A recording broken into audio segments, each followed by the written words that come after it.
My ex flaunted his billionaire bride. I exposed their debts, my pregnancy, and reclaimed my future. I'm all set for life, marrying into wealth while you continue to struggle in your modest existence. Bob jeered with a smirk, throwing condescending words my way. His shrill voice pierced the air, disrupting my relaxing break in the hotel lobby. I wondered where he had met his new wife, a president's daughter, no less.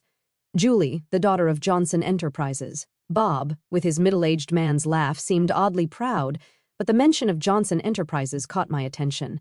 It sounded familiar, but which company was it? Ah, yes, I recalled the details about Johnson Enterprises, and a proud smile spread across Bob's face. Meanwhile, I struggled to suppress a laugh bubbling up inside me. My name is Amy. I'm 35 and living with my husband, Bob. I work in my family's real estate business, handling mostly administrative tasks. My father, the president, manages the key business strategies. Being an only child, I'm expected to eventually take over the company. With older executives at the helm, I feel the pressure of one day becoming the president. However, I've been careful not to discuss much about our family business with Bob, who only finished high school and works in a moving company. I don't want to bring work matters home, and Bob, feeling somewhat inferior, avoids the topic. Of course, moving is a tough job requiring physical strength and skill, a job for professionals. I don't mind that he only has a high school diploma, but I understand his feelings, so I avoid mentioning my prestigious university degree or my future role as president in our daily conversations. Bob and I met through a friend's introduction in college. My friend had hired Bob's moving company, and he was in charge of her move. Initially interested in my friend, Bob was turned down, but they got along, so she introduced him to me. Our unusual meeting turned out well, as Bob's carefree nature was a good match for my meticulous personality. After several dates, we became a couple in my late 20s, and at the right age for marriage, our relationship quickly led to marriage within a year. Thus began my life as Bob's wife. Our married life started without any issues. Bob's parents were incredibly kind, always welcoming me with smiles during our visits. Considering the common mother-in-law issues among my friends, I felt lucky to have such a harmonious relationship with my in-laws. However, Bob's demanding job often kept him out until late, physically taxing and leaving him exhausted. Despite his fatigue, he never neglected our marital life. While appreciative, I often thought he didn't need to try so hard. Thanks for always waiting up for me. Bob would thank me for simply preparing dinner after his long work days. I felt blessed to have such a wonderful husband. But our peaceful days began to waver a year into our marriage. Hey, why can't we have kids? One night, as we got into bed, Bob casually brought up the subject, his tone slightly irritated. It took me by surprise. I had thought about having children too, and although we weren't actively trying, given our regular marital life, I believed it would happen in time. It's just bad timing. We've only been married a year, so it's not something to worry about yet. I reassured him. I definitely wanted children, but knew that rushing wouldn't help. To reassure Bob, I deliberately adopted a relaxed tone and said, "It's still okay, huh? Don't you know? For couples not using contraception, there's about an 80% chance of conceiving within a year." Bob, more forceful than usual, even quoted percentages. Not well-versed in pregnancy statistics, that number seemed incredibly high to me. Really? If you're that eager for kids, should we get tested together? I thought it best to identify and address any clear issues. I proposed that both of us undergo fertility tests, but Bob's response caught me off guard. "What are you talking about? Are you implying it's my fault? Infertility issues are usually the woman's fault. There's no point in me getting tested." Bob's contemptuous tone, a first for him, stung me. I hadn't accused him of being the cause. I simply suggested testing since we didn't know where the issue lay yet. However, Bob jumped to the conclusion that I was blaming him and added, "It's definitely the woman's fault," as if to say I was the problem. I wanted to say more, but I was shaking, barely able to reply. "Of course," I managed to say. "So, just you get tested. I'm too busy with work." "I have a job, too. You're just a placeholder office lady, right? Just coasting along in a company thanks to your dad's connections." "I never just coast at my company. Sure, I do a lot of administrative work now, but I'm also learning management skills from my father for when I take over the company. I'm constantly trying to prove myself, and it's tough dealing with the higher-ups. Bob just doesn't understand my struggles. That night, it seemed pointless to argue with him. Any word I said was met with sharp retorts, and we went to sleep back to back in a heavy atmosphere. From that day on, Bob's attitude toward me changed completely. I'm home. What, dinner's not ready yet? What time do you think it? Can't have kids, can't do housework. What a useless wife. One evening, after a late talk with my father about the future, I came home to find Bob berating me for not having dinner ready. I'm sorry, I just got home 10 minutes ago. I'll start cooking now. Just wait a little, please, I hurriedly explained. Bob muttered, that's typical of a small company's boss's daughter. He didn't know, but my father's real estate company was not small at all, with hundreds of employees. But I knew arguing this point was meaningless. I'll cook right away, have a drink and wait. Bob loved his alcohol. It seemed to calm him down. Relying on alcohol to maintain our relationship felt sad. I hated being berated by him, but if alcohol could soothe him even a bit, then it was worth it. The next morning, Bob's mood hadn't improved. Make sure dinner's ready when I get home, he spat as he left. I sighed, thinking about my plans for the day. I had taken the day off to visit the gynecologist for fertility testing, as previously mentioned by Bob. Although I was the one who initially suggested the testing, the fact that only I was undergoing it while Bob refused was something I found hard to accept. But complaining wouldn't change anything. If the issue was with me, I needed to start infertility treatment promptly. Bob had been wanting kids, and I too hoped for a child soon. I knew fertility rates differ between the 20s and 30s, so sooner was better for treatment. The clinic was busier than expected, and I was called in for examination an hour after registration. After undergoing a physical examination and blood tests, I was told that the results would be available during my next visit. It would be a shock if the issue was with me, but I was prepared for any necessary steps. No matter the outcome, I resolved not to lose heart. Bob, I went for the fertility test today. When Bob came home from work, I informed him about the test. Figures. If the problem's with you, testing's the right thing to do. Let me know the results as soon as you get them, he said.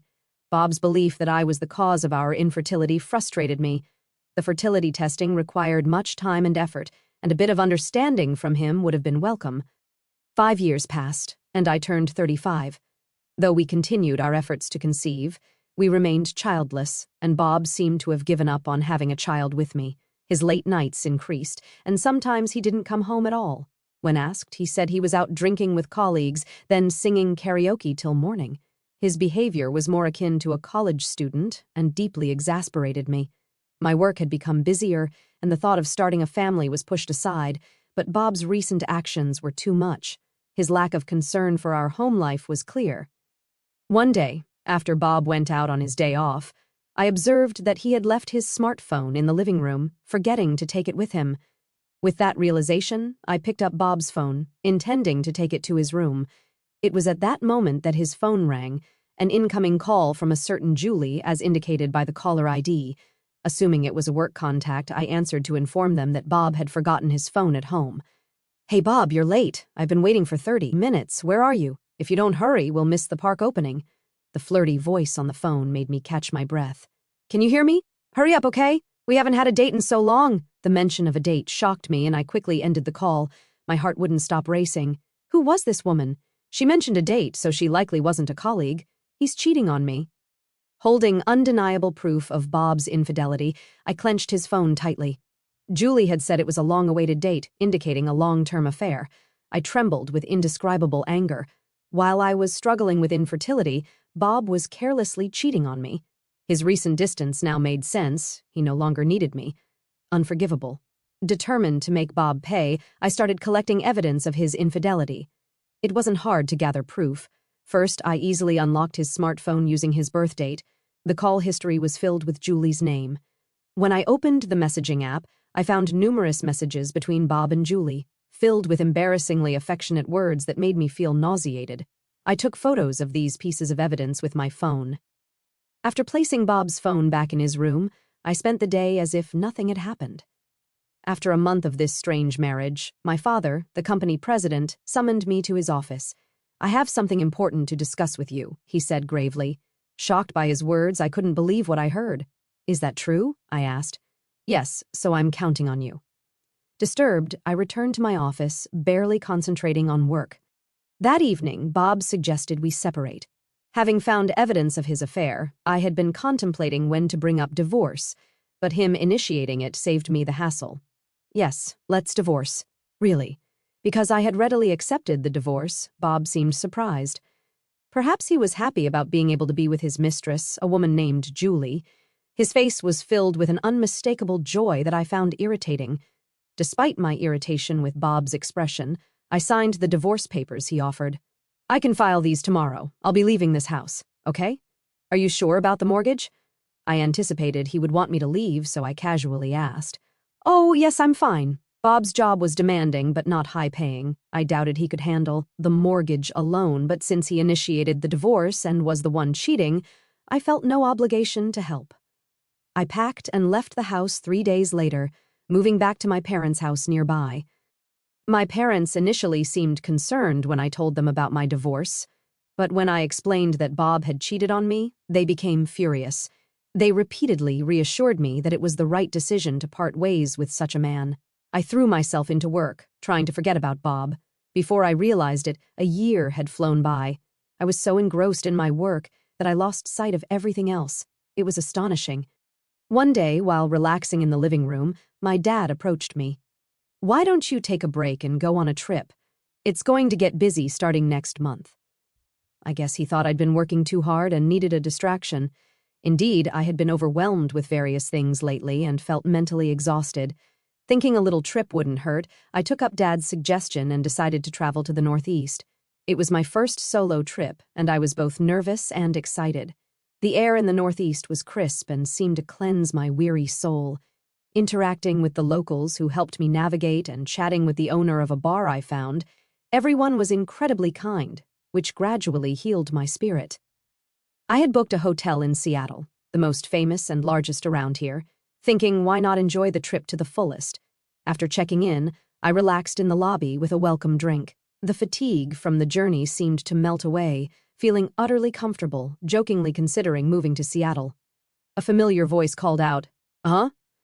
Hey, what are you doing here?" I spun around, startled by the unmistakable voice of my ex-husband, Bob, entering the lobby with 2 large suitcases and a young woman in her early 20s. She had flawless skin, bold makeup, and striking red nails. Despite the chilly northeast weather, she was wearing a short skirt with bare legs. I stared at Bob and the woman in disbelief, unable to contain my curiosity. "Why are you here and who is she?" I blurted out, even though I wasn't sure if I wanted to know. "Oh, let me introduce you. This is Julie, my new wife. We're on our honeymoon. Guess what? She's a wealthy businessman's daughter," Bob exclaimed, appearing genuinely happy and volunteering information I hadn't asked for.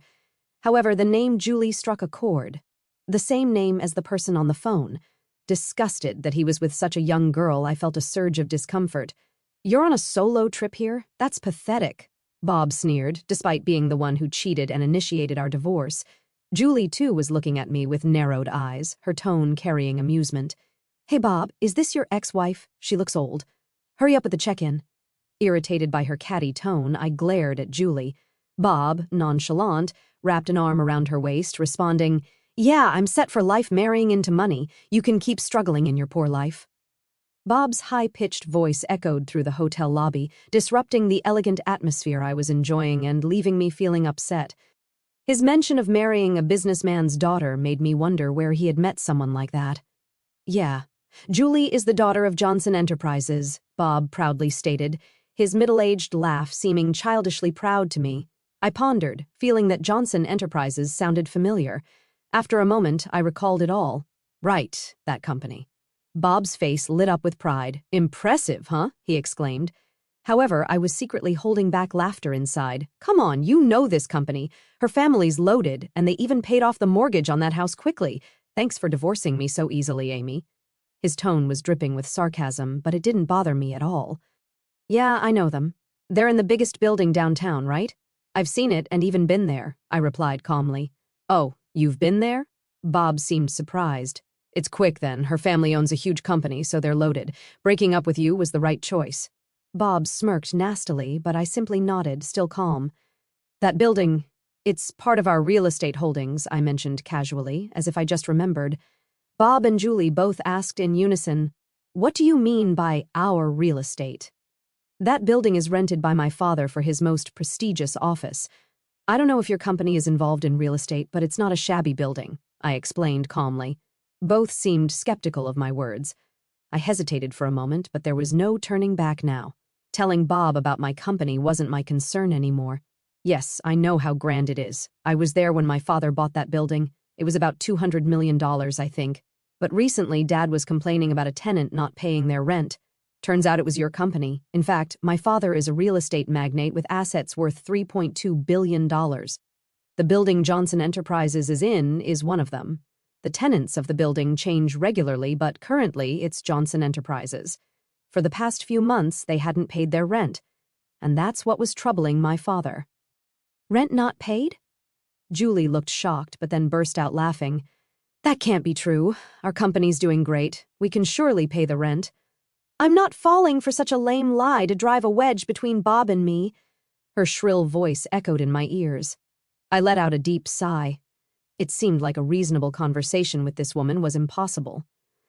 Pulling out my smartphone right there, I decided to call my dad. Dad, I'm here with the daughter of Johnson Enterprises. Can you send me a photo of the reminder notice for the rent? I quickly relayed my request, and Dad sent a photo of the rent reminder notice for Johnson Enterprises. Showing it to Bob and Julie, I doubted they could suspect it was fake given the speed. See? You can tell, right? 3 months of unpaid rent. If you don't pay soon, we might have to sue. What are you going to do? At the mention of a lawsuit, Bob and Julie's faces turned pale. Come to think of it, Dad has been really on edge lately, yelling about sales and firing a lot of employees, Julie mumbled, sounding unsure. Seeing her, Bob shouted in despair, Lies! You're just trying to trick us and tear Julie and me apart, aren't you? You're still that kind of person trying to get back at me for remarrying. Your tactics are dirty. Startled by Bob's loud voice, I took a step back. Hearing Bob's accusations of dirty tactics, memories of all the heartless words he had hurled at me during our marriage flooded back. Determined to confront Bob, who was now gloating about marrying Julie, a wealthy businessman's daughter, I prepared myself to tell him the truth. What are you even saying? Do you really think I still have feelings for you? How foolish. I've long been fed up with a man like you. In fact, I've been feeling sorry for Julie, who got caught up with you. Did you marry her just for her money? You married me for shallow reasons too, like wanting to get married quickly or wanting kids. And who was it that left me when he found out we couldn't have kids? Who insulted me, calling me useless for being infertile? You're to blame for all of it, yet you think I still like you? You must be out of your mind. I unleashed my pent-up frustrations on Bob, feeling a wave of relief. Bob, on the other hand, seemed infuriated, trembling with anger. You're just an arrogant old hag. You probably can't even get married or have kids anymore. Julie and I were planning to have fun making a baby after this trip, and now you're accusing Johnson Enterprises of not paying rent. Panicked upon realizing the poor performance of Johnson Enterprises, Bob was desperate to blame all his misfortunes on me. Deciding to deliver the final blow, I calmly said, Oh, I didn't mention it, but I'm 4 months pregnant. I'm in the stable phase of my pregnancy, so Dad suggested I take this trip to relax. Of course, I have my doctor's permission. That's right. After divorcing Bob, I had found a new love, my boss at work and a subordinate of my father. He supported me mentally when I was struggling, encouraged me at work, and fully supported me. I found out I was pregnant with this child just 3 months ago. Knowing about the baby, I immediately married him. It was a quick marriage, but the company celebrated it grandly. My pregnancy was going smoothly, and encouraged by my father and husband, I embarked on this trip. And just before breaking up with Bob, my father had told me he was retiring as CEO next month. He decided to retire after being diagnosed with diabetes and thinking it was time to step down. Therefore, I would inherit my father's assets. This made it easier for me to accept the divorce from Bob. Even without Bob, I knew I could live a full life. The word pregnant slipped effortlessly from my lips, leaving Bob shouting, What? You're pregnant? So, were you using birth control when we were married? What's going on? Bob stomped his feet in complete confusion. Birth control? I never did that. Remember, I told you I had infertility tests at the clinic, and they found no issues. So, the problem was with you. Too bad. As I bluntly told this to Bob, his face twisted visibly. The problem was with me? Does that mean Julie and I can't have kids? Why did I divorce you and marry Julie? Bob muttered to himself, shoulders slumped in defeat. What do you mean, why? I felt betrayed, knowing he was infertile. Julie snapped, angry at Bob's selfish reasoning. Realizing I couldn't bother with him anymore, I said my final words. That's why, from now on, please don't involve yourself with me. And Julie, regarding the rent for Johnson Enterprises, I won't back down until it's fully paid. If you plan to continue renting that building, please pay the overdue rent soon. Otherwise, we'll have to take legal action. I have nothing more to say to you, so goodbye. I left Bob and Julie arguing and confidently walked back to my hotel room. After returning from my trip, my husband greeted me with a smile, saying, "Welcome back. Sorry I couldn't help around the house. Was everything okay?" "Of course it was fine. I'm glad you got to relax, Amy. Thank you." My husband smiled warmly at me, and I felt a great sense of relief. Since marrying my current husband, I've been reassured every day, completely forgetting about Bob. Since that trip, I haven't met Bob. The following is what I heard through my father's contacts after that incident. Bob and Julie's fights became incessant. Despite thinking he was marrying into wealth, Bob discovered Johnson Enterprises was in deep debt. Coincidentally, news was all over TV about a Johnson Enterprises employee embezzling millions of dollars from clients. Julie's father knew about the fraud but tried to cover it up for the company's reputation. However, once the scandal became public, Johnson Enterprises' stock plummeted. Having lost its credibility, the company saw a mass exodus of employees. In such a state, they couldn't possibly pay the rent, so my father was taking legal action against Johnson Enterprises. The future of the company looked bleak, entirely Johnson Enterprises' fault. Bob, having lost a fortune he thought was within his grasp, was furiously blaming everyone but himself. Thinking he could ride on the coattails of wealth was overly optimistic of Bob. Julie, really realizing Bob was infertile, accused him of marriage fraud. Furthermore, after our hotel encounter, I had a lawyer demand compensation from Bob for his infidelity, leaving both him and Julie in debt. I heard that Bob and Julie ended up arguing every time they saw each other, and they finally got divorced recently.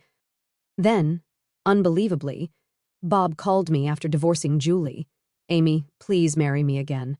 I have debts other than the alimony. Julie made me buy everything she wanted and then left without paying a dime. You're the only one I can rely on. I'll do anything for you. Please forgive me." Bob's pleas sounded like a beggar. It was so pitiful that they almost made me sick. His unchanged attitude of marrying for money was just appalling. "No, I have no desire to be involved with you ever again. I'm going to be happy with my husband and our child, so please don't contact me again." "Goodbye," I said calmly, and then immediately had his phone number blocked. That should stop any more absurd calls from Bob. Having lost his wife and money, Bob will likely live a lonely life now. Given his infertility, remarriage might be difficult for him. Moreover, it's hard to imagine someone falling for a person like Bob, who mocks others so readily. All I could think was that he should at least try to repay his debts. I thought about it as if it were someone else's problem. As for me, I'm looking forward to my life with my husband and our soon-to-arrive baby. Both my work and personal life are more fulfilling than ever, and I'm savoring this unparalleled happiness. As I reflect on this whirlwind journey, from the sting of betrayal and the weight of infertility accusations to the sweet triumph of new love, motherhood, and inheriting my family's empire, a profound sense of liberation washes over me.